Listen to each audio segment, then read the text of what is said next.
Welcome to the Cloud Design Box podcast, and with me today is Ian Stewart from Avantis Education. How are you doing, Ian?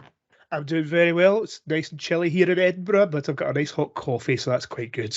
Nice and cool here as well. Yeah, it's good for you. It's good for you, the cold, they say, isn't it? Yeah. So you work for Avantis. Can you talk us through a little bit about yourself and your background, and also what Avantis does in terms of VR and AR and 360?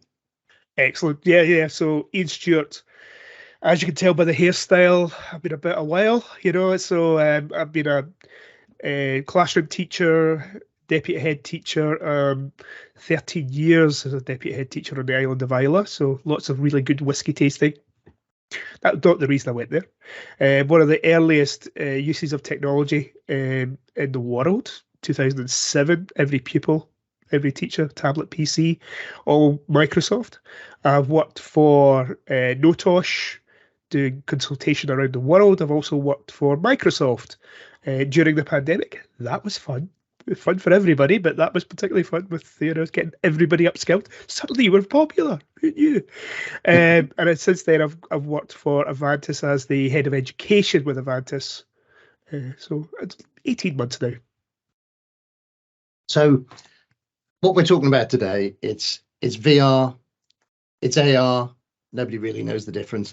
VR, AR, and also kind of 360 images as well, because they're cool. Do you want to talk us through the different aspects of those that you do within Avantis? So Avantis has several parts. I'm just going to share my screen. And the overarching platform is called Eduverse. Yes, we are taking on Metaverse. That's a good name. You were there first, though, weren't you? 2 weeks, apparently. Before they announced it, we took the name. So there is an Eduverse IO, and we support that. But they are independent educators who are creating their own resources. So I see them as not competition or anything else. The skill base is very different. But Eduverse is the platform that covers over that. Inside Eduverse, we have 3 platforms. So Eduverse is the overarching account name, everything else, but inside that we actually have Class VR, which we'll talk about in a moment. We've also got Avantis World, which again we'll talk about in a moment. And recently, in fact, it's not even officially announced yet, so you get a fairly early view. We have the free part, which is Expeditions. And Expeditions is freely available for any teacher to go in and explore and get a feel for what they can do with 360 content. And you can see the avatars on the pictures here. So that's what you look like inside there. And you can bring your pupils inside a 360 video, a 360 image, or walk around a 3D model. And that's available now. You and I have had a play with this before, and we haven't got time on the podcast today to watch me messing about. But it's a lot of fun. It's very engaging. Wasn't messing about, Darren. It was serious learning for us. That's what it was. Really hard work. Yeah, really hard work. Yeah, let's not cover anything else. But these are freely available. It is a very early beta and it's still in development, but I would love to get teachers using it and giving us feedback. I think that would be really, really useful and exciting. And you've got 360-degree photos and you can sign up, as I say, completely free. Yeah. The other part is subscription-based, is the scenes that are available inside Avantis World. The premise of Avantis World is it's a theme park, and you can take your pupils to different zones of that theme park. Again, you don't need headsets. It can be done on any modern browser, and it can take stuff in here. Now, I'm signed in, but you can see if I just roll down the screen, we developed these in the UK ourselves. So our 3D designers actually build all these ourselves. We work with my team to develop. There's some really interesting ones around circulatory systems, things that are really difficult to imagine. The one thing I would say about VR is VR shouldn't replace a real thing. They should take you to places you couldn't normally go, or see things in a different way or a different time. And allow students to visualize. So this digestion one, for example, you do become a piece of pizza and you do go right through the human body. And I mean right through the human body. Visualizing renewable energy, but just a whole load of things. Some of them are galleries that you walk around. Some of them are experiences you have inside the headsets. But all should make a difference to learning and teaching and give an experience that you work on. We produce 4 or 5 every 2 weeks. So there's a constant trail coming through new stuff. At the moment, 282 right now, and 4 or 5 every 2 weeks. So bang. I'm really excited about the next one. The next one is Halloween themed, so lots of vampires and Edgar Allan Poe poetry. And it's really important what you said. You don't necessarily need a VR headset. I mean, obviously, if you're looking for full immersion, you need the headset, and you can do more. But I've been playing with these kind of 360 images just on my screen, and you can just move left and right, up and down with your mouse. It's still a degree of immersion, and it's still closer to those things and those places than if you literally couldn't get there at all. I know that you work very often up in Scotland and some of the more remote places where it's incredibly difficult to actually get from there to places as well. Yeah. I remember I used to teach. I won't say exactly where it was, but the school that I was in, there was a fairly major town 12 miles away, and a lot of the students had never been there. So it's that idea of being able to escape your boundaries and go somewhere more exciting. And absolutely, if you can go see a rocket take off. There's a famous quote by Wittgenstein, the Austrian philosopher, who said, "The limit of your language is the limit of your world." We've changed that slightly. The limit of your experience is the limit of your world. Yeah. How many times has every teacher in the world said, imagine yourself in this place, and if you've never been, how difficult is it to imagine? Yeah. And allow them to explore and take in. So if I go into, let's go into the plant zone. It's a bit early in the morning here for the human zone, the heart's beating, going through the digestive system and all the rest of it. But if I go and say, it's pollination, how does that work? And you can see we have seeds. Each one is safe and secure. The teacher gets a QR code, and that disappears, and a new one gets put up next time. So this becomes a shared experience. And if I want to, I can set homework by having these as individual seeds. In particular, inside Teams, I can right mouse click and copy this link. And if I pull my Teams over, I can actually go in and say, I want to link this to my unit of work on pollination, on plants, on whatever your topic is. We don't want to define your pedagogy. We want you to have your pedagogy. Mm-hmm. Pollination. I put the link in. So this is about disaggregated materials. It's not kind of, here's what we've put together, you have to follow this profile and work. You dip in as a teacher. It's like you're reaching onto a shelf and going, yeah, I'm going to use this book today. It's a resource that you can access, that you want to use how you want to use it. We've got some examples. We've got some exemplar lesson plans to get started, but really we do not want to define what your pedagogy is in your context, in your world. And actually I can now use my W key or my arrow key, and I can use my mouse to look around this experience. This cannot bring anyone else in here. So this is like giving the students their own personal video that they can walk about and explore. And you can set your questions. What's interesting is I can actually left mouse and I can zoom over. And I can look around the beehive. I can see the flowers. I can do this. And actually, this becomes an explorable scene. If it was a scene that students were exploring together, you can turn the microphone on, and we use a bit of gaming technology.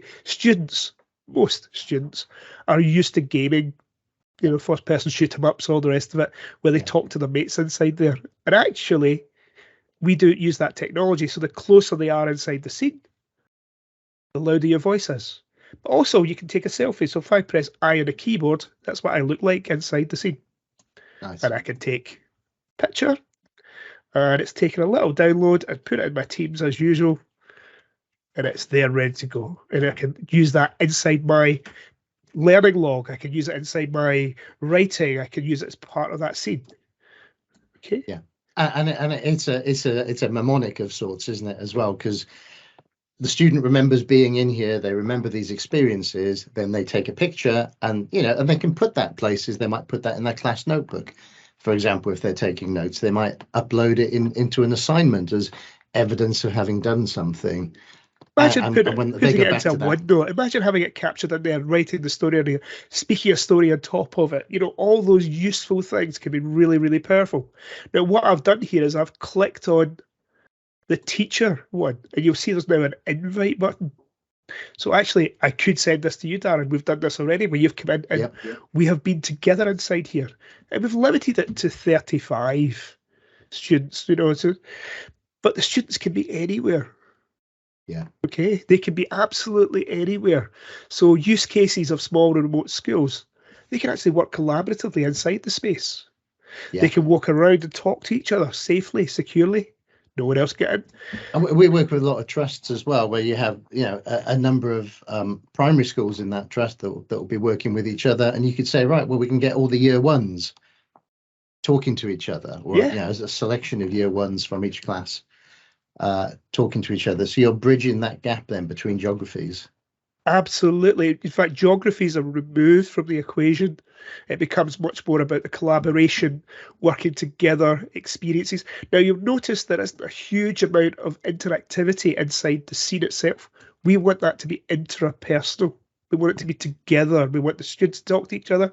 If they're in the same space, talk to each other in the same space. If they're virtually spaces, they can actually talk in there as well. And I remember when we tried this with you, so it was me, you and Tony, wasn't it, floating around in here. Yeah. And what you said earlier about the gaming technology, let's say, for example, you were stood there and I came wandering up. You wouldn't really hear me talking to you loudly until I approached, and then we were both standing over the bees, and then we could have a conversation about bees.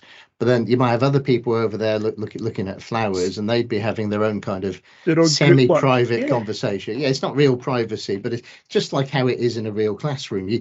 You walk up to the station, to the table where something's going on, and people that are nearby each other can hear each other, and it feels natural. So because what people might think is, well, it's going to be a cacophony, isn't it, with all these kids talking to each other?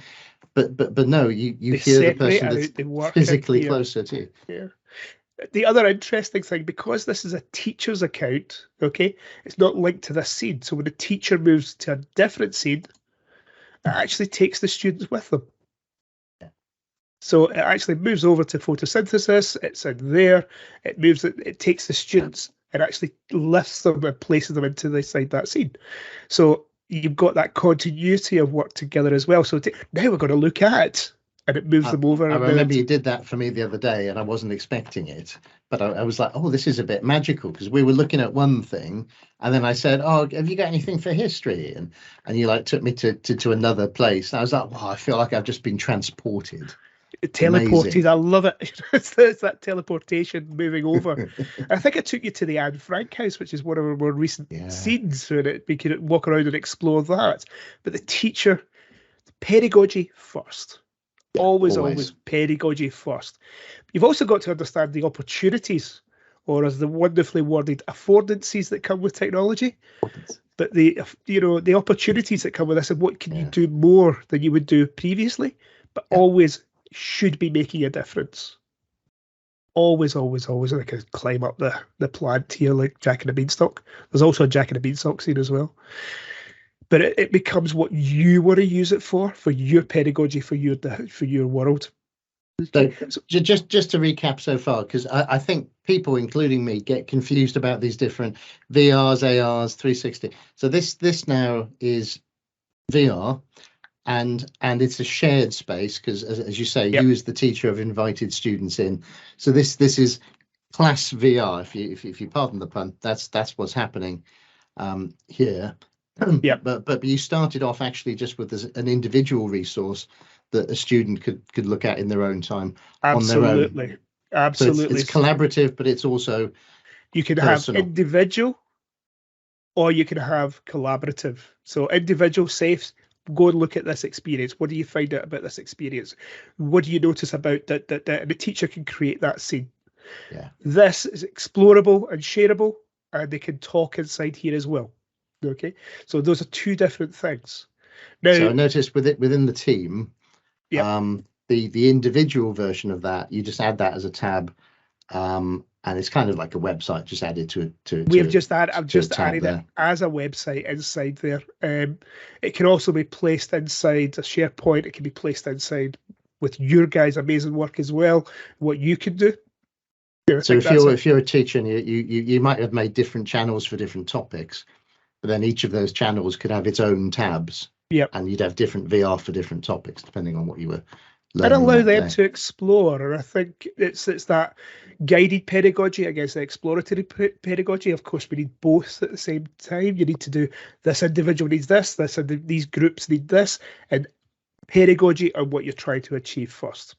I just want to correct one thing. You did kind of say this is Class VR. Actually, this is Avantis World. Class VR, if I stop sharing. Class VR depends specifically on headsets. Yeah. So Avantis World can be on any device that has a modern browser. Okay, so it could be a Chromebook, it could be a Windows-based machine, obviously. It could be an iPad, it could be a tablet, it could be a Surface. It's so long as it's got a modern browser. But with Class VR, and if I share my screen again, with Class VR, you can control the resources that go to the headsets in the classroom. And I do mean in the classroom, because the headsets, for security reasons, must be on the same network to allow them control. Yeah. And if I go back into here, I can go into Class VR. And you see Class VR, this is the teacher's portal. And actually, we can have a whole load of stuff. And what I love about this is there's about 12,500, 13,000 bits of resources. 360 pictures, audio, 360 video, 3D models, scenes are all available. So Avantis World can work on any device with any platform, and it allows the teacher to work collaboratively in that space. But Class VR specifically requires a headset. And the headsets have access to all these resources. So if I got Class VR, you can see we've put them into these themes that we've put in, and it works on the basis of a playlist. Everybody's familiar with playlists these days. And we can see these are a whole load of ways of working. But teachers can also search for their resources. So if it's a 360 picture, if I want to put in Berlin, there's the resources, and I literally say I want that to go over. This one I've taken out, so I'll take that away. I want to put in the Berlin Wall Memorial. There we go. I'm going to go to Paris now. And there's my 360 pictures of Paris. And I can build up my playlist for my topic, for my work, pedagogy first. And actually, I can save them and come back to them later. So I can save my playlist. Now, that's just pictures. Let's jump into video. There's tourist attraction video. There is a 3D model. And actually, these are models. And this is where the AR picks up in the headset, where you can actually pick up the models and look at them. And again, if I say Resting Hunter as a model, and I send to the pupils for them to look at. And if I say send playlist, stuff goes over. And now on my board, I've got this. But I can also see what the pupils are doing. And actually, if I click on here, I can see what that's inside the headsets. Back to preview. I can hit play, and all the headsets on the network go and look at the same thing. And actually, you can see the goggles moving across the screen, so I can see. But also, I can say, I would like everyone to look here. And inside the headsets, there it is. We've got dots that allow the students to come in. So the teacher's still leading the learning, still guiding the pedagogy. And of course, if I minimize all the headsets that are on, I can see exactly what every pupil's looking at. You've got that control. That reminds me, I don't know if you remember, but at one point you had these kind of classroom suites where the teacher could kind of take over every PC in there, every student PC, and you could project things out to them. And this is, I guess, kind of a much more modern version of that, but obviously it's using the VR and you're directing students to see particular things. Yep. You're making suggestions about what they might want to look at. And you also, as the teacher, have the ability to look at their view of it and actually kind of work out, okay, so, Jimmy looks a bit lost because he's just wandering looking at the ceiling. He might be happy doing that because he might have found something useful on the ceiling. Yep. Or it might be that he's not engaged or he's not quite understanding the exercise. So you can help kind of repoint him and bring him back into the fold. Absolutely. And if I switch on the model, I can pick up, it switches on the camera, and I can pick up the model and hold it in my hand in full 3D. Tell me about those cubes you're holding, because they look magical to me. These are just QR cubes. They're technically called AR cubes, and on our website you can download the net model that you can make your own. But they're just simple. They're open source, freely available, and it makes it much better to see. In terms of 3D models, Microsoft does have a fantastic tool that's freely available to everyone, and that's Paint 3D, where pupils can actually create their own models. If I go to the 3D library, we're going to go to animals, and you'll see they're fully textured, which means the pupil can actually see it as it's textured, whereas things like Tinkercad, it comes out as if it's been printed. Yeah. So this is freely available, and actually I can go in and say save as a 3D model, and it's the correct format to be able to pick up inside the headsets, the GLB file format, and I can save that. And actually, if I go back into Plan, I can upload to my cloud, my storage area, the own 3D models. You see I've got a few in here that I've created. In fact, I quite like this one. I created this one in Paint 3D. And if I pick that up... And that just went on the playlist again. So it all follows on. Follows on, and it's my model, or pupil's model, and you can pick it up and look at it and see what it is. So that free software is always good in schools, always popular. Yeah. And it allows you then to do that. And I think Paint 3D is one of the most underutilized pieces of software. So that looked really easy, and it's from a teacher's point of view and also a student's point of view. There were some pre-made animals, etc., that you can pull in, and science objects, and you can pull those in. So that's a really good start of a test. Absolutely. Even younger students in primary schools, I guess, could do this quite easily. Just be involved. They're probably not limited by imagination. They're, as usual, they're usually much better at this than anybody else. Yeah. And you can see this is the P3D. You can actually build up scenes, but I would say to this, build it out. It's there ready to go. Obviously, you can take content that you've created. So this picture here, I've uploaded, and it can be a model, it can be a 360 picture, it can be a video. I'm just going to put this picture that I took and uploaded from a 360 camera, and I'm going to send that out. And you can see I took this picture with a 360 camera. The camera removes itself, which I still think is remarkable. Yeah. And actually, there's my wife standing there underneath. And this is the Glenfinnan Viaduct from Harry Potter, the one the steam train goes across. That's it. I can see Ron and Harry in the car up there. If you look, flying through. And you can see I can just move across and look around. Imagine that for preparing pupils to go to a new place. Yeah. Anxious students, there's a lot of them about these days, anxious students who struggle, what are we going to see, how are we going to get there, all those kind of things, allowing them to experience before they go, removing any potential mental blocks or barriers that are going here, whether it's, you talked at the beginning, you worked in a school that was 12 miles away from a town and students never went there. Yeah. Actually, I've spoken to lots of schools where that's become an issue and is an issue, and it really does create that barrier. Council estates are notorious for it. You can't go down this street, and we want to give the students that experience and allow them to build up their world.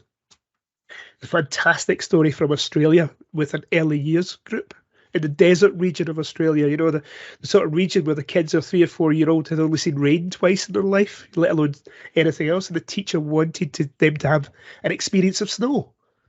So she went into the portal. She did a search. She looked for snow. I'm just going to do it for all media, and I remove Paris, and I want to put in snow. And she got Arctics and mountains, and actually, she also had scenes that you could walk around in. So these 3 and 4 year olds could look at snow. But magical for me was she took the air conditioning and took it down. She also got ice from the supermarket and crushed it up so it felt they could put their hands in it at the same time. Oh, brilliant. It's that immersive part, and it really becomes that, what do you want the kids to do?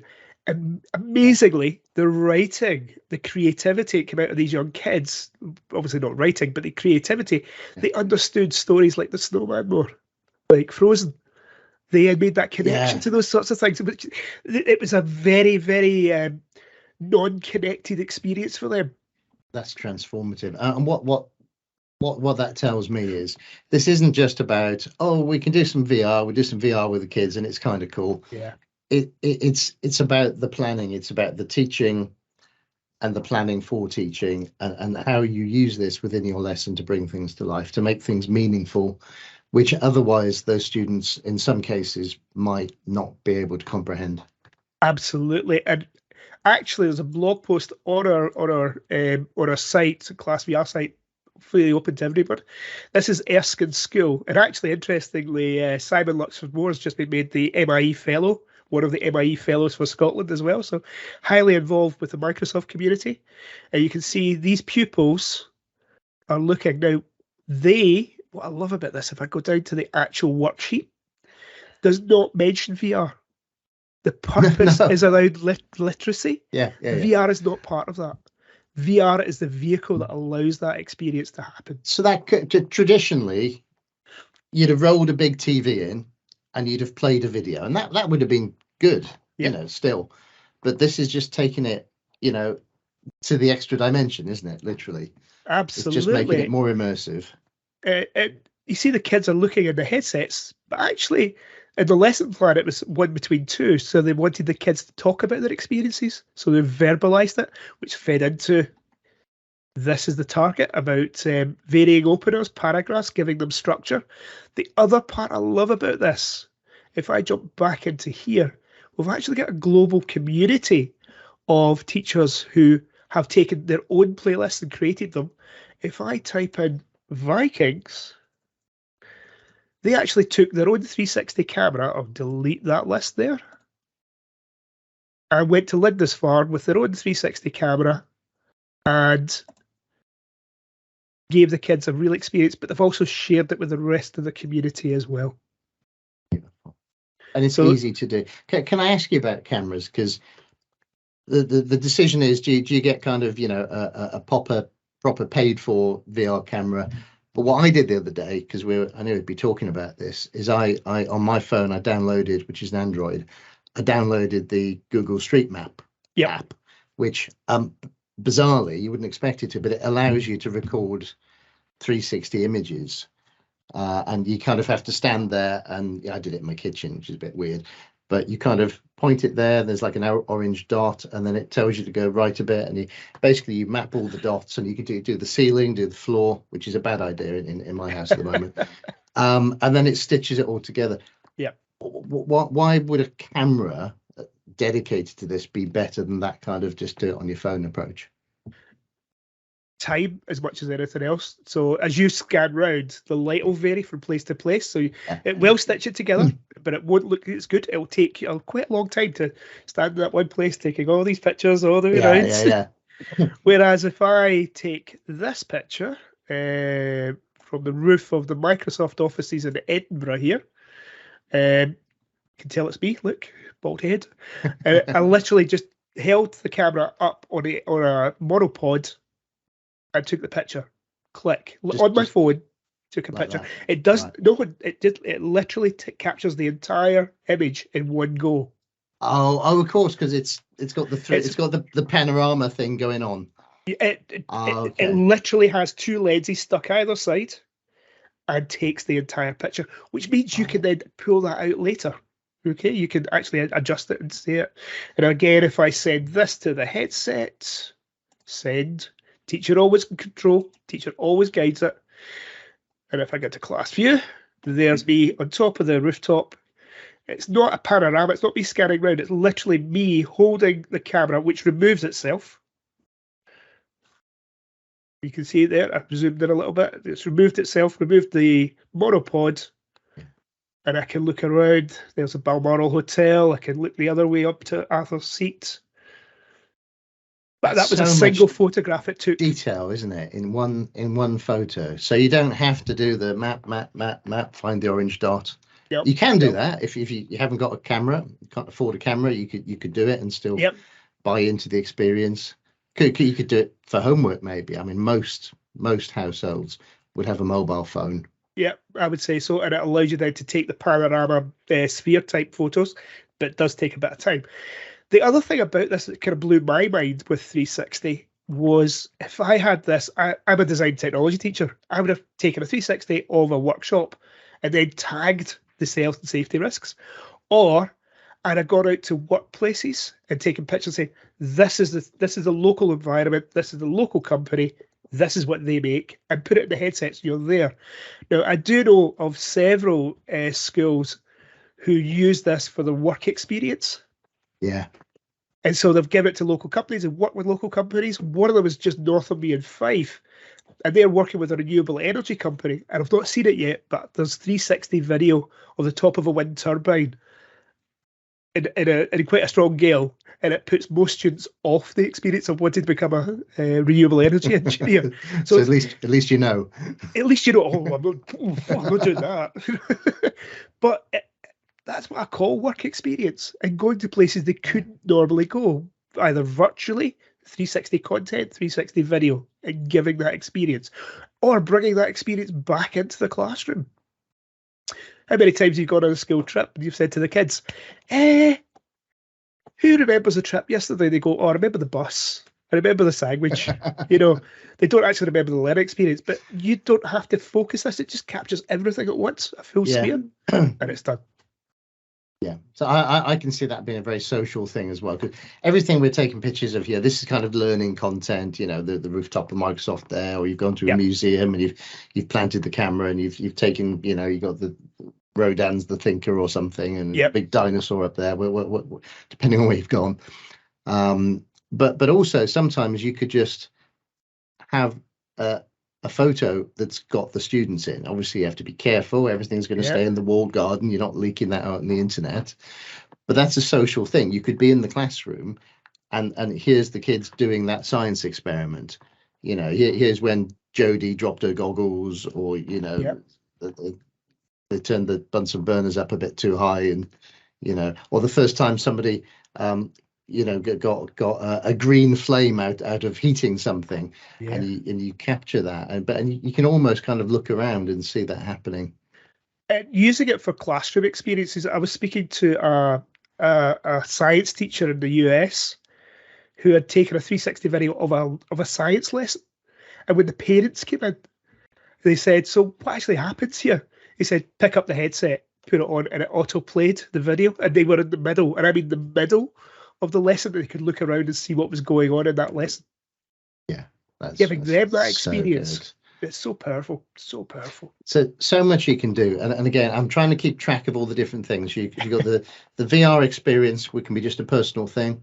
You've got the VR collaborative experience, where you put the whole class in, 35 students from anywhere in the world, meeting each other and enjoying a space together.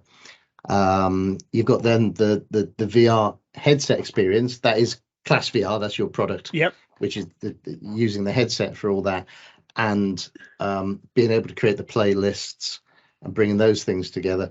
And then also just generally you've got kind of 360 images, which we've seen are really easy to make. If you got one of those super duper 360 panoramic cameras, then you're sorted. But even if you've just got a fairly cheap smartphone like I do, you can make it happen. You can create those, and those can go into